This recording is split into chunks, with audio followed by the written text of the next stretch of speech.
Hi everyone, welcome back to my channel. My name is Heather and today I'm here to do the books and mugs tag. Now you may have noticed we're in a slightly different location, and that is because of the mugs. I saw this tag on Voyage of a Time Wanderer's channel and I thought it was a lot of fun. I will include a link to her video down below. And I have a huge mug collection. It's honestly becoming something of a problem. And I thought, what a great way to show off some book recommendations and my lovely mugs. But the idea of bringing these mugs all the way up to my room where I usually film just had disaster written all over it. I was sure I was going to drop one of them on the way. So I thought it would be much safer to just bring the books down to the mugs. And as it is a super cold and therefore cozy day here, I thought, what better way to celebrate than getting cozy with some books and some mugs for hot beverages. So that brings me first to my sweatshirt, which I'm quite proud of, my cozy Snoopy sweatshirt. And I have many Snoopy mugs, including this one. This one is very special. It went to college with me, and I have adored Snoopy for a very long time. And so I have included these 2 volumes of Peanuts cartoons, which are actually my mother's. And I remember spending hours when I was young just flipping through them and absolutely loving them, and loving it when I got a joke that I hadn't understood before. So therefore these will always be that little bit extra special. Next, speaking of other children's classics, I have this Paddington mug, which I think we bought in Paddington Station when I was 9 years old, the first time we went. And it is just adorable. I love the hard stare here, and then going around to the very hard stare over here. And of course, I have to pair that with A Bear Called Paddington by Michael Bond. Now that the films have come out, I feel like more people know of Paddington, but I still feel like so few people have read the actual stories. And that's such a shame because they are so sweet. Yes, they're for children, but honestly, you can read them at any age and still find them funny and cozy and clever and just everything that's right in the world. As Paddington is always trying to do the right thing, even if it doesn't always turn out that way. My next mug is this mug featuring a bunch of Irish dancers and Irish dancing terms, which I bought in Ireland when I was studying abroad in Bath.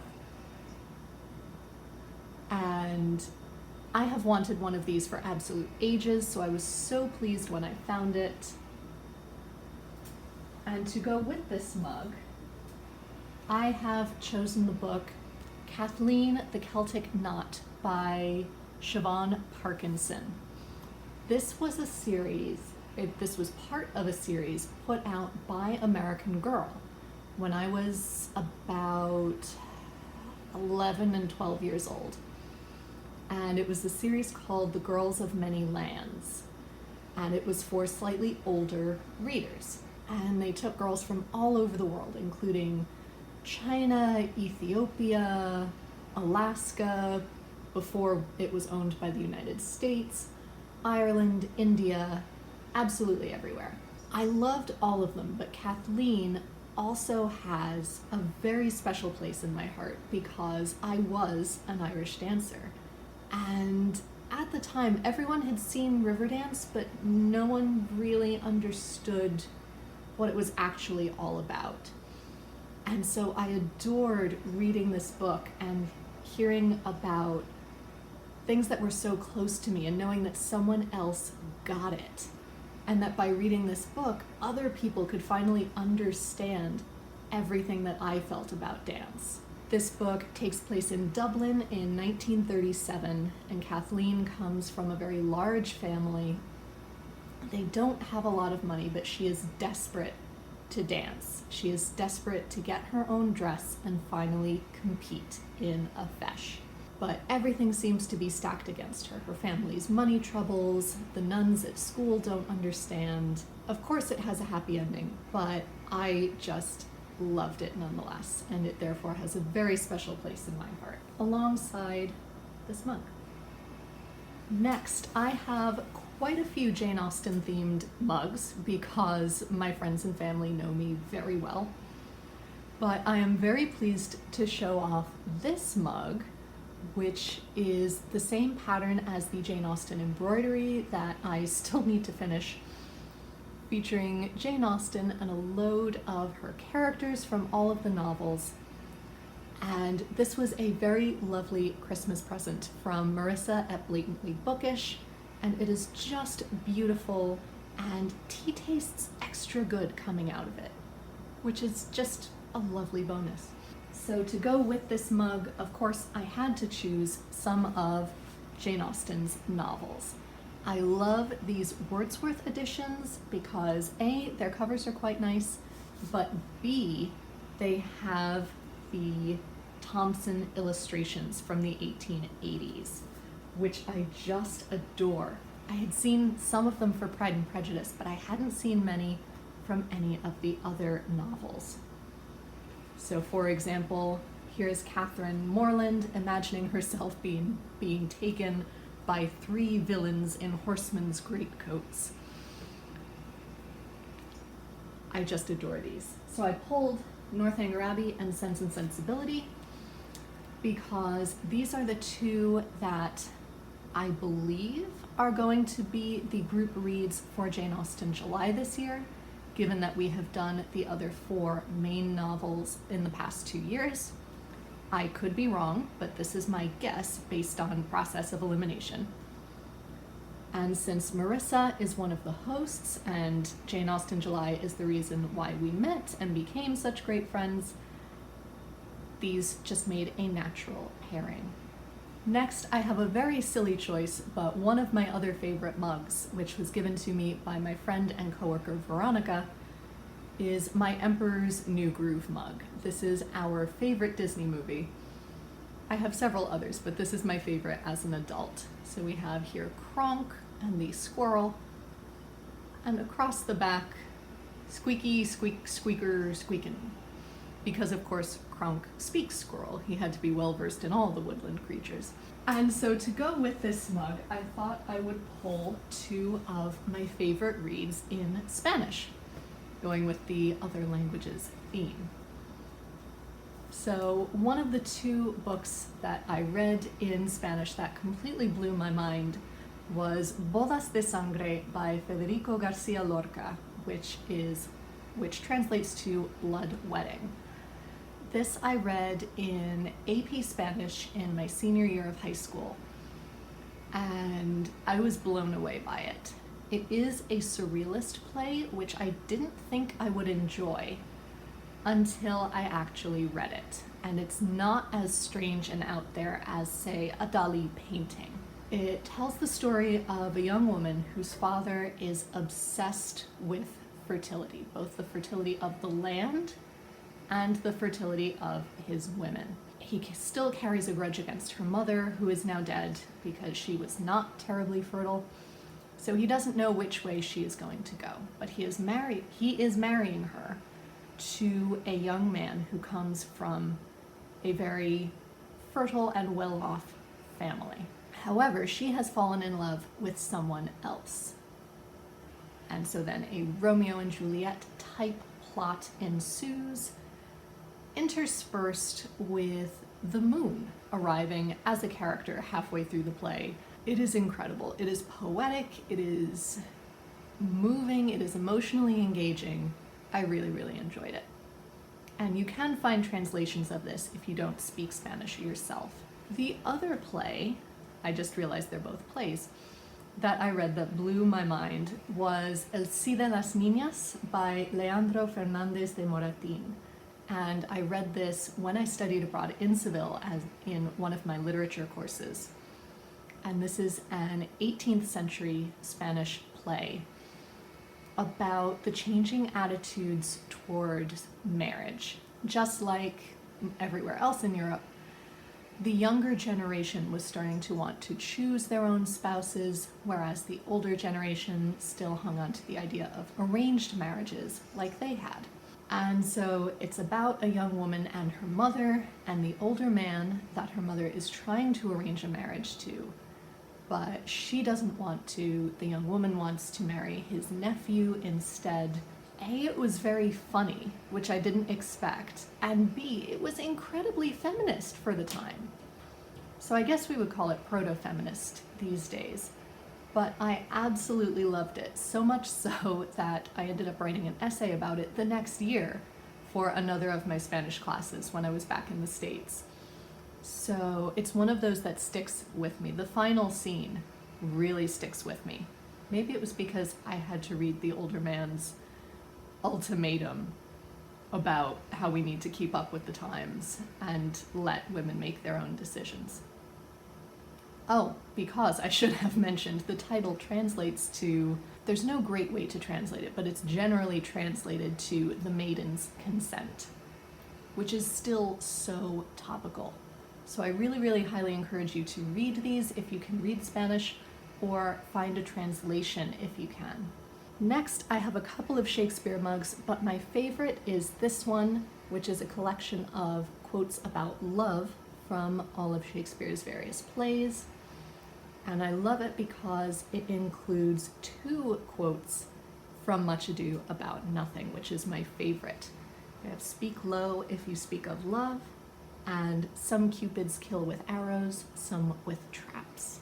And so therefore I had to pair it with Much Ado About Nothing, which I have gone on and on about before, so I won't summarize it for you here. But if you haven't read it yet and you've been thinking about it, go and read it or see it. There are so many great film adaptations, and I'm happy to give you my favorites down below. But also look, I pulled up that same quote here on the back. So it was meant to be. And I love having this little tiny edition of it. Next, I have a new mug, which was a birthday present from my friend Jonathan, which says, "There are no spoilers in history," which is a mug put out by frockflix.com, which is one of our favorite websites. They publish really snarky reviews of various period dramas, and they're usually inaccurate costumes. So to go along with the idea that there are no spoilers in history, I thought I would recommend once again The Lady in Red by Hallie Rubenhold, which goes by many different titles, but it is nonfiction about Lady Worsley, who was an 18th century aristocrat who was married to a man who she later found out was a voyeur. So therefore he was essentially pimping her out to all of his friends so that he could watch them. And she got rather tired of this and then ended up falling in love with one of those friends, and they ran away together. And then a divorce case ensues, which was probably the first and most highly publicized divorce case in the public eye at the time. And Hallie Rubenhold writes amazing nonfiction. And so even though there are no spoilers in history, you can look up what happened here. You are hooked and you are desperately wanting to find out how this case is going to end.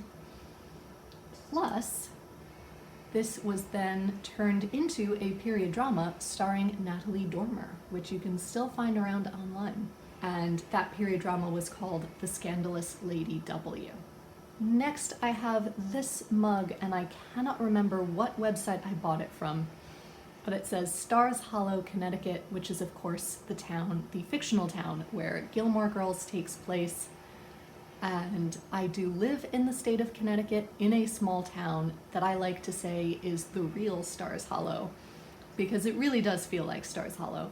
So therefore the books that I have chosen to pair with this mug aren't, surprisingly, from the Rory Gilmore reading list or indeed any book that is mentioned from the show, but they are two books that I bought during the first Rory Gilmore readathon that I participated in, which is hosted by Carolyn of Carolyn Marie Reads, and usually Kira from Kira Foster. And so those two books, which I bought from my local independent bookstore, were The Jane Austen Society by Natalie Jenner, which is a fictional account of how the Jane Austen Society started in post-war England, and Mary Toft, or The Rabbit Queen by Dexter Palmer, which is another fictional account of a true story which happened in the 1720s in a small town where a woman claimed to give birth to rabbits. I really enjoyed these two books. They didn't turn out to be exactly what I thought they would be, but they were still really interesting and really gripping, and I will always hold very special memories of where and when I bought them. Next, I have a pair of mugs, which I absolutely adore, and they are my Catch-Up Cuppa mugs, which I bought from Miranda Hart's website. The idea is that when a friend comes over to have a catch-up over a cup of tea, you can whip these out, and one of you has the one that says, "Good week," and the other says, "Lovely, back to me." So to go with those mugs, I have Miranda's two books that she has published.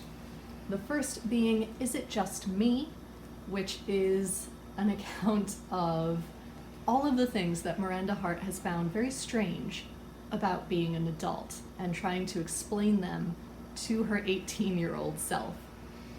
It has nothing to do with Christmas. I don't know why I got a Christmas edition when I bought my own copy, but I found it very, very funny and ultimately very uplifting, as Miranda always is. And since we had a pair of mugs, the second book in this pair is Peggy and Me, which is extra poignant now that Peggy passed last year, but it is all about Miranda and her relationship with her pets, especially her dog Peggy, and all of the adventures that the two of them have had together.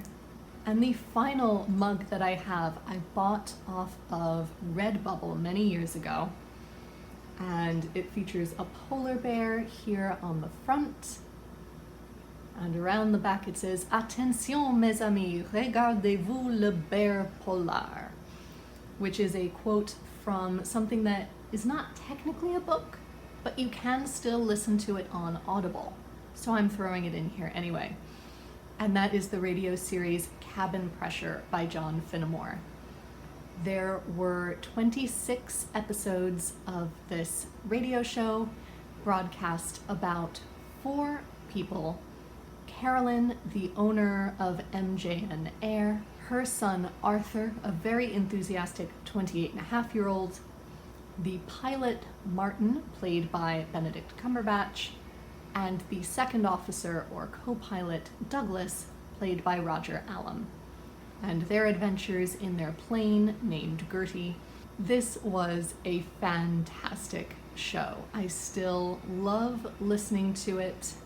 They're very quick and easy. Each episode is only half an hour, so you can easily get through a series in about the same amount of time you might get through your standard length audiobook. And they are sweet, they are hilarious, and you grow so attached to these characters. I still have not listened to the final episode because I don't want their journeys to end. So if you want to find out why on earth I have this mug covered in very poor French, you will need to get to season 3 and episode Q, Kikik Tarjuak. So those are some mugs that I own and the books that I think of when I look at them. Let me know down below if you have any further questions about any of these books, or if you particularly loved one of them or one of my mugs. I will leave as many links as I can to the people and books that I mentioned down below. And until next time, be safe, be well, and happy reading. Bye everyone.